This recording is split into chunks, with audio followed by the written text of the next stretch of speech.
Hello dear friends, तो मैं हूं आरती। संस्कृति आईएएस यूट्यूब चैनल पे आप सभी का स्वागत है। मैं हाजिर हूं एक नए विषय को लेकर के। पूरी दुनिया में अलग अलग जगह युद्ध आपने देखे, चाहे वो ईरान इजराइल हो या फिर जो है फिलिस्तीन का भी मुद्दा देखा होगा। इसके अलावा यूक्रेन और रसिया एक दूसरे पर आक्रमण किया, हमले किए, बमबारी की गई, ड्रोन्स के माध्यम से हमले किए, मिसाइल्स के माध्यम से हमले किए। अब उस बीच सबसे मोस्ट इंपॉर्टेंट बात हो जाती है कम्युनिकेशन की, कि भाई अगर कहीं पर हमला हुआ है तो रेस्क्यू ऑपरेशंस के लिए आसपास के जो भी यूनिट्स हैं जो हेल्प करती हैं वो आ पाएंगी कि नहीं आ पाएंगी।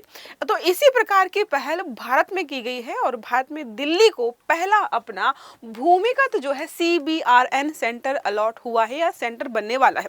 अब ये कहां पर क्या होगा ये हम समझेंगे। देखो, CBRN का मतलब है, सी मतलब हो जाता है अगर केमिकल वेपन से हमला हो जाए या फिर जो है परमाणु हथियार से हमला हो जाए, जैविक आपदा हो गए, तो किसी भी प्रकार का कोई खतरनाक ऐसी चीज जिसको नॉर्मली टैकल करना मुश्किल हो जाए, बहुत सारे जो है ग्रुप्स की जरूरत पड़े, चाहे वो SDRF हो, NDRF हो या किसी अन्य प्रकार का कोई ग्रुप, तो उन सब के साथ हम अच्छे से कोऑर्डिनेट कर पाए, सही समय पर सही जानकारी पहुंचा पाए, इसी वजह से इसको बनाया गया। देखो लिखा है Delhi to get first underground nuclear and chemical command centre. देखो, ये पूरी तरीके से सिक्योर रहने वाला है, भूमिगत होगा तो यहाँ पर जो भी अधिकारी बैठेंगे वो सेफ रहेंगे। अब आपके मन में आया कि भाई सिक्योरिटी किसको प्रदान की जा रही है, ऑफिसर्स को दे रहे हो आप? तो नहीं, आप समझिए अगर कमांड सेंटर छोटे छोटे जो अलग अलग बने हुए हैं उनसे कोऑर्डिनेट हो ही ना पाए और किसी जगह पर हमला हो जाए केमिकल वेपन से, और यहाँ पे जो भी छोटी छोटी चौकियां बनी हुई थी जो है कोऑर्डिनेट के लिए थी वो ध्वस्त हो जाए, तो यहाँ पर आप रेस्क्यू कैसे भेजेंगे अगर ये बातचीत नहीं कर पाएंगे? तो इसी वजह से भी इसको बनाया गया है। तो ये सारा हमारा हो गया। अब देखो, बहुत सारे हमले अलग अलग प्रकार के होते रहते हैं, कहीं ना कहीं आप देखते हो केमिकल वेपन से हो सकता है, इसके अलावा कहीं पर आग वगैरह, आग की बहुत सारी दुर्घटनाएं हमने ऑलरेडी फिलहाल प्रेजेंट टाइम में देख ली हैं। तो दिल्ली को, क्योंकि लगातार यहाँ की जनसंख्या बढ़ती जा रही है, कल को कोई बहुत बड़ी दुर्घटना हो जाए तो हमें उसको टैकल करना आना चाहिए, इसी वजह से जो है चीजें यहाँ पर होने वाली। अब कहाँ पे बनाया जाए तो दिल्ली अग्निशमन सेवा, दिल्ली फायर सर्विसेज जो है के नए मुख्यालय में देश जो हमारी राजधानी का पहला भूमिगत केमिकल, बायोलॉजिकल, रेडियोलॉजिकल और जो है न्यूक्लियर कमांड सेंटर बनाया जाएगा। यह क्या करेगा? परमाणु युद्ध के समय, रेडियोधर्मी रिसाव के समय, रासायनिक दुर्घटनाओं के समय, जो भी बड़े संकट होते हैं उसमें सुरक्षित रूप से काम कर पाएगा और इसी वजह से इसको बनाया गया है। अभी देखो, ये रहा जो है यूक्रेन, फिलिस्तीन और USA जो आपस में वॉर वहाँ पे चल रहा था, तो आप देखिएगा लगातार जो है एक दूसरे पे हमला किया जा रहा था, तो भी जो है बहुत ज़रूरत है कि कोऑर्डिनेशन एक अच्छे तरीके से हो पाए ताकि लोगों को रेस्क्यू किया जा पाए या फिर जो है लोगों को समय रहते बंकर्स वगैरह में भेजा जाए। अभी आपने देखा होगा कि यूक्रेन ने भी मॉस्को पर हमला कर दिया था ड्रोन्स के माध्यम से, तब भी तो सही समय पर जानकारी भेजना बहुत ज़रूरी हो जाता है। और भी बहुत सारी चीज़ें हैं। देखो, यहाँ पर लगातार आग वगैरह लगती रहती है। अभी हमने जो है फिलहाल देखा कि होटल्स वगैरह में आग लग गई, दिल्ली में आपने देखा था, बाकी लखनऊ में भी आपने देखा आग लग गई। तो ये सारी घटनाएं जब होती हैं तो मोस्ट इंपॉर्टेंट हो जाता है कि जल्दी से जल्दी रेस्क्यू ऑपरेशंस वहां पर चलाए जाएं और समस्या को जड़ से खत्म किया जाए। तो यहाँ पर panic central Delhi as massive fire, जहाँ पे देखा होगा बहुत सारे लोग मरे और उसमें मरने वाले कुछ विदेशी भी थे, तो बहुत सारी चीजों का ध्यान रखना पड़ता है। इसी वजह से जो है इस प्रकार की चीजों को लगातार बढ़ावा दिया जा रहा है, जो कि दिल्ली में बनकर तैयार होने वाला है। अब बात कर लेते हैं हम पहले CBRN कमांड सेंटर के बारे में। C for chemical, biological, radiological and nuclear. इस प्रकार का जो भी हमला होगा तो जो है इसको बचाने के लिए यहाँ पर स्थापित किया जा रहा है, जिससे रासायनिक, जैविक और जो है रेडियोलॉजिकल और परमाणु खतरों से निपटने के लिए विकसित किया गया है। इसका मुख्य उद्देश्य क्या होगा? विभिन्न एजेंसियों के बीच त्वरित समन्वय स्थापित करना। समझ रहे? इसको ऐसा बनाया जाएगा भूमिगत कि ऊपर कुछ भी हो जाए, परमाणु हथियारों से हमला भी हो जाए, तब भी वो चीज सेफ रहेगी, ताकि आगे चल करके जो भी बेहतरी करी जा सकती है वो इसके माध्यम से की जा पाए और जो है निर्णय लेना जो भी उस समय होता है वो भी जो है पॉसिबल हो पाए। ये सारा लिखा हुआ है केमिकल, बायोलॉजिकल, रेडियोलॉजिकल वगैरह में क्या क्या चीज़ें होती हैं। जैसे केमिकल में कोई जहरीला रसायन वगैरह वहाँ पर फेंक दिया या फैला दिया जिससे लोगों की मौत होना शुरू हो गई।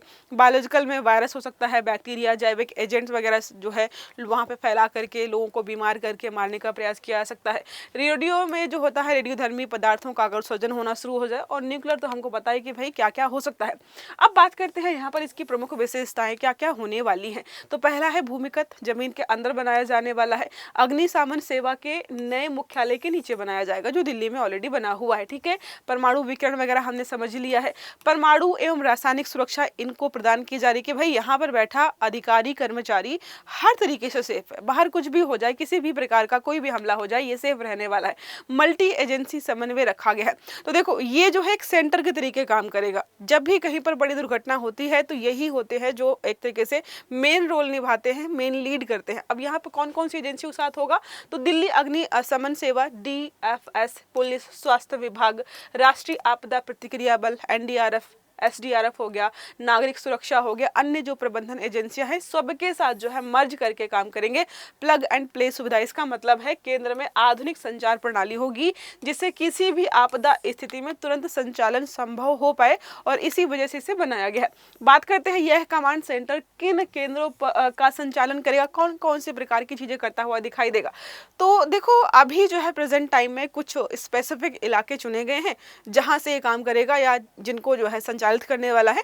भविष्य में बोला जा रहा है कि इसके जो केंद्र हैं और बढ़ा दिए जाएंगे। तो प्रेजेंट टाइम में कौन कौन से यहाँ पर है, 3 मौजूदा यहाँ पर डिजास्टर सेंटर्स का समन्वय करेगा। पहला है नेहरू प्लेस, दूसरा है लक्ष्मी नगर और तीसरा रोहिणी। समय सीमा जो है इसकी बात करते हैं तो वर्तमान जो है DFS मुख्यालय है और अवधि लगभग 5 वर्ष भविष्य की रखी गई है। तो धीरे धीरे चीजों को आगे बढ़ाया जाएगा। 25 वर्षीय कार्य योजना है कि भाई 25 वर्षों में हम पूरी तरीके से सब कुछ बना करके तैयार कर देंगे और आगे अन्य भी चीजें होने वाली हैं। उद्देश्य क्या है, पहले अवसंरचना बनाएंगे, फिर मानव संसाधन मतलब लोग चाहिए होंगे काम करने के लिए, फिर जो आधुनिक तकनीकियां हैं समय के साथ और भी आएंगी भविष्य में उनको भी इस्तेमाल करेंगे और साथ में यह प्रतिक्रिया समय कम करना। जैसे लखनऊ में जो दुर्घटना हुई आग वाली, तो लोगों ने बताया कि भाई फोन करने के बावजूद भी 30 या 40 मिनट्स के बाद वहां पर जो मतलब आग बुझाने के लिए जो कर्मचारी होते हैं वो पहुंचे, दमकल विभाग जो होता है वो बहुत देर में पहुंचा था।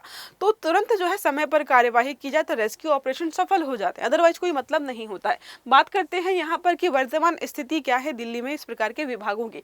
तो कुल अग्निशमन केंद्र कितने हैं, 71 है पूरे टोटल दिल्ली में। कार्यरत कर्मचारी कितने हैं, 2459। आपको लगेगा ठीक ठाक, नहीं ये बहुत कम है। जितने प्रस्तावित हैं उससे तो बहुत कम यहाँ पे हैं। देखो लिखा है यहाँ पर 120 होने चाहिए, आवश्यक कर्मचारी लगभग 24,000 होने चाहिए। देख लीजिए यहाँ पर जो है डिफरेंस कितना है। तो अभी लोगों को और हायर किया जाएगा। बात करते हैं इसके अलावा ये लोग अग्निशमन केंद्रों का विस्तार करेंगे और भी केंद्र बनाएंगे। जैसे कहाँ कहाँ पर बोला जा रहा है, जैसे यहाँ पर सेक्टर 41 रोहिणी हो गया, Gita colony, Anand Parvat, Yamuna Vihar, Dwarka sector 3, Dwarka sector 20, IFS Narela, Budanpur, Majra, इन सभी जगहों पर और भी प्रकार के स्टेशन बनाए जाएंगे। 8 जो है नए अग्निशमन केंद्र बनेंगे और 120 फायर स्टेशन बनाने की बात कही गई है। पहचाने गए नए संस्थान हमने ऑलरेडी समझ लिए हैं कहाँ कहाँ कौन कौन से हैं। तो दिल्ली विकास प्राधिकरण जो DDA है वो बता रहा है कि भाई हम जो है इन इलाकों में और भी प्रकार के स्टेशन बनाएंगे। अन्य प्रस्तावित स्थान अगर आप देखना चाहें कि और कौन सा प्रस्तावित स्थान है, पुराड़ी, फतेहपुर, जाट, कराला, ये सारी जगह के नाम है। आप एक बार चाहो तो इसको जो है गो थ्रू कर लीजिएगा। अब शहरीकरण योजना के अंतर्गत 48 शहरीकृत गाँवों में 28 नए फायर स्टेशन बनाए जाने की बात कही गई है ताकि जो है चीजों को और अच्छे तरीके से हम आगे बढ़ा पाए। मानव संसाधन में बड़ा विस्तार, मतलब जो कर्मचारी हैं उनकी संख्या को बढ़ाने की बात कही गई है। लगभग 12,174 कर्मचारियों को यहाँ पर रखने की बात कही जा रही है। प्रत्येक फायर स्टेशन में लगभग 131 कर्मचारी होने चाहिए। अगले 25 वर्षों में इन्होंने पूरा टोटल लक्ष्य रखा है कि 48,000 कर्मचारी हमारे फायर सेफ्टी डिपार्टमेंट में रहेंगे और 8 घंटे की शिफ्ट जो है ये काम करेंगे। इसमें तकनीकी आधुनिकीकरण, चलो ठीक है, लोगों को तो आपने हायर कर लिया, आपके पास कौन कौन सी तकनीकियां होंगी सिक्योरिटी प्रदान करने के लिए। तो पहला यहाँ पर देखो बोला जा रहा है AI आधारित कमांड होगी और कंट्रोल सेंटर बनाया जाएगा। इसमें क्या क्या है, कमांड एंड कंट्रोल होगा, AI आधारित निगरानी ड्रोन्स के माध्यम से हो सकती है, CCTV के माध्यम से हो सकती है, या किसी अन्य तरीके से रोबोटिक्स, जो स्वाम रोबोटिक्स आजकल चल रहा है वो इस्तेमाल हो सकता है, GPS, GIS, तो जितनी भी चीजें हैं टेक्निकल वो इस्तेमाल की जाएंगी। ड्रोन तकनीकी का इस्तेमाल किया जाएगा। साथ में बात करते हैं ऐसे ड्रोन तैनात किए जाने वाले हैं भविष्य में जो घटनास्थल की लाइव जो वीडियो रिकॉर्डिंग है वो जो है लोगों को दिखाएं ताकि पता चले कि भाई कहाँ पर कैसे लोगों को रेस्क्यू करना है, क्योंकि ऐसी जगह पर जहाँ पर कोई इंसान नहीं पहुँच सकता है, अगर कोई छोटा रोबोटिक ड्रोन है तो वो वहाँ पे पहुँच पाएगा और फुटेज हमें प्रदान करेगा, तो बेहतर रहने वाला है। इंटरनेट ऑफ थिंग्स जो है और बढ़ेंगी आगे और उनका इस्तेमाल किया जाएगा, जैसे यहाँ पर इंटरनेट ऑफ थिंग्स के बारे में बोला गया है।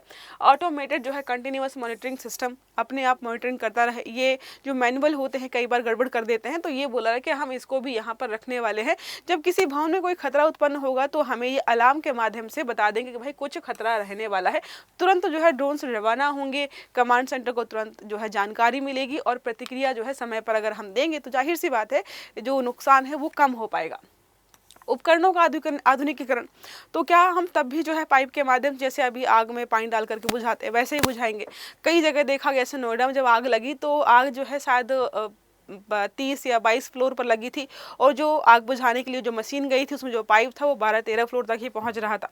तो हमें उनको भी थोड़ा सा एडवांस करने की ज़रूरत है। देखो यहाँ पर लिखा एरियल लैडर प्लेटफॉर्म्स होने चाहिए, फिर जो है टर्नेबल लैडर्स होने चाहिए, स्ट्रेट ना हो, अगर थोड़ा जिगजैग भी हो तो चलना चाहिए। इमारतों के लिए आधुनिकीकरण, जो अग्निशामक यंत्र हैं, मतलब अगर बिल्डिंग हम देख रहे हैं कि भाई 4-5 मंजिल तो बहुत नॉर्मल है और जो हमारे यहाँ पर इक्विपमेंट्स हैं अभी भी उसी हिसाब से बनाए गए हैं तो वो काम करते नहीं हैं। कई बार हमें चाहिए कि अगर इमारत जो है 50-60 फ्लोर तक की जाती है तो एटलीस्ट जो हमारे पास यंत्र हो वो जो है उतनी हाइट तक पहुंचने में सक्षम हो पाए। ये जो है यहाँ पे काम किया जाएगा।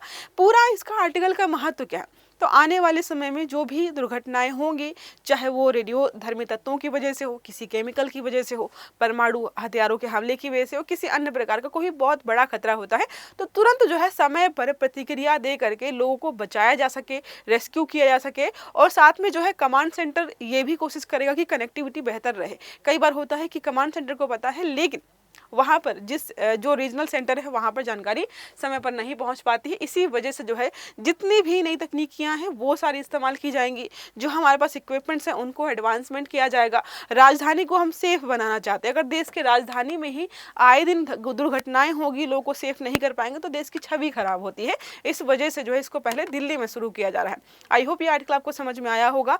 अगर आप सरकार की इस नई इनिशिएटिव से सहमत है तो प्लीज़ कमेंट बॉक्स में ज़रूर बताएं कि आप क्या सोचते हैं। अगर वीडियो अच्छा लगा है तो लाइक करना है, चैनल को सब्सक्राइब करना है ताकि इस प्रकार के सभी आर्टिकल्स आपको समय पर मिलते रहें। तो अच्छे से पढ़िएगा। Have a good day. Thank you.